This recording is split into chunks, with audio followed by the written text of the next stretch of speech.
Salut, c'est Didier. On va voir aujourd'hui comment on peut faire un petit jeu multijoueur basique avec Node.js et Socket.io. Alors le principe du jeu va être le suivant. On a deux clients qui sont connectés. On se connecte, du coup, hop, on connecte les deux. On voit bien que l'adversaire apparaît immédiatement.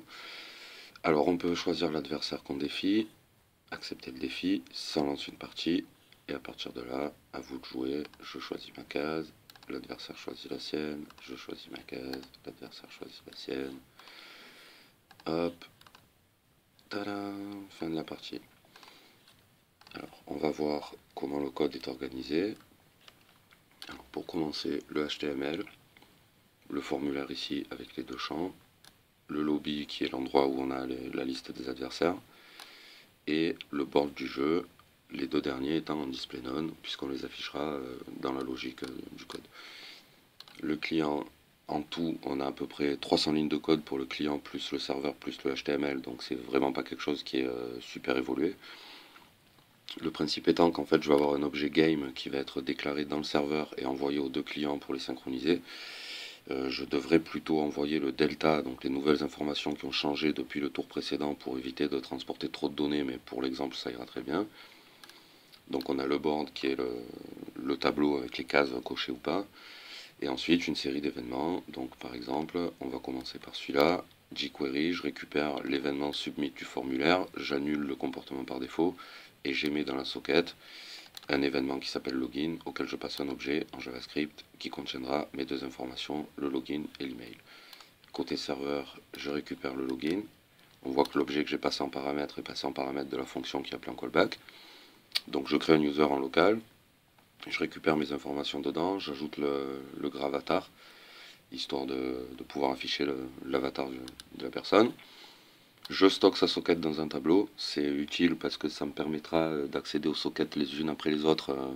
Ça me permet d'affiner le ciblage des sockets en fait quand j'ai des événements à propager. Et j'enregistre tous mes joueurs aussi dans un tableau qui me sert notamment à afficher quand un nouveau joueur se connecte, à afficher la liste des joueurs qui sont actuellement connectés. Donc pour l'user en cours, donc socket.init, j'ai mis l'événement logged. Et pour les autres sockets, j'ai mis new user. Sachant que du coup, on va voir ce que ça donne immédiatement.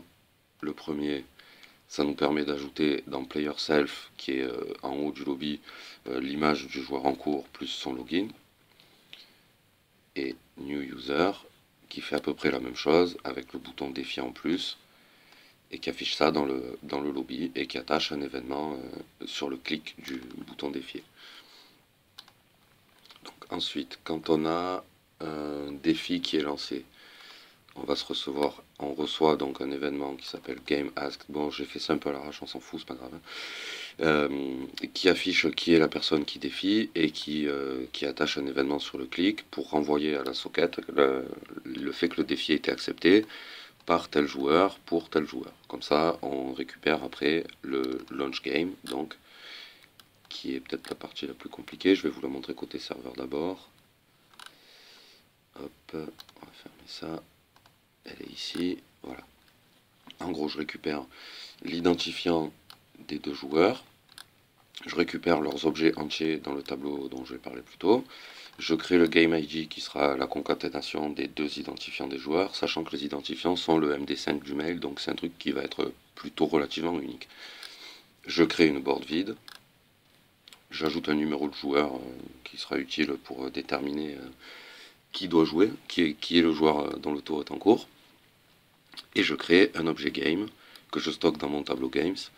Je lui donne un identifiant, deux joueurs et le board. J'envoie donc dans le fameux tableau socket, j'envoie l'événement launch game en passant la partie. Et on se retrouve ici. Board est une variable locale. J'écrase sa valeur par celle qui a été envoyée par la socket. Je récupère l'identifiant du jeu parce que j'en aurai besoin aussi.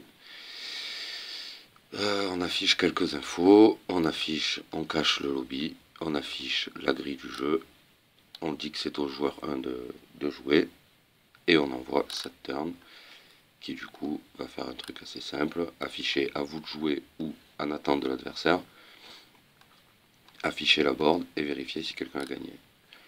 Pour afficher la board, une boucle, une boucle sur la colonne, une boucle sur la ligne. On affiche soit le X, soit le O, soit un tiret si la case est vide. Et alors check win. Pareil, on vérifie par ligne, par colonne et les deux diagonales. Bon, c'est basique, hein, soyez sympa avec moi, j'ai fait ça à l'arrache. Ensuite, on attache aux cellules de la board, on vérifie si le turn qui est en cours, c'est le numéro du joueur qui est l'utilisateur en cours. Sinon, c'est qu'on essaye de jouer quand c'est pas son tour. Et dans le cas contraire, on récupère la colonne et la ligne sur laquelle le clic a été fait. On stocke dans la board le numéro du joueur qui a cliqué sur quelle case. Et on envoie ça dans la socket. Donc on renvoie l'identifiant du jeu, le numéro du joueur, la board entière et ligne et colonne qui viennent d'être cliquées. Sachant que du coup, avec ces trois informations-là, on pourrait très bien recalculer ça. Et donc on ne serait pas obligé de passer la board entière.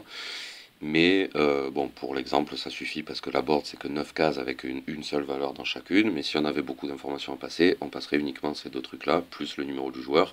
Et ça serait au serveur de calculer le nouvel état de la board et de renvoyer les modifications aux autres joueurs.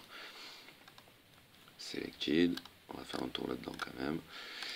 Voilà, en gros, je récupère les infos qui sont passées. Donc j'ai le game ID, la colonne, la ligne et le numéro du joueur.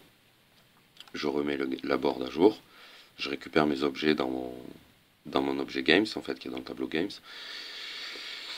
Partie, pareil, hein, voilà, c'est la même chose que les infos qui passent ici.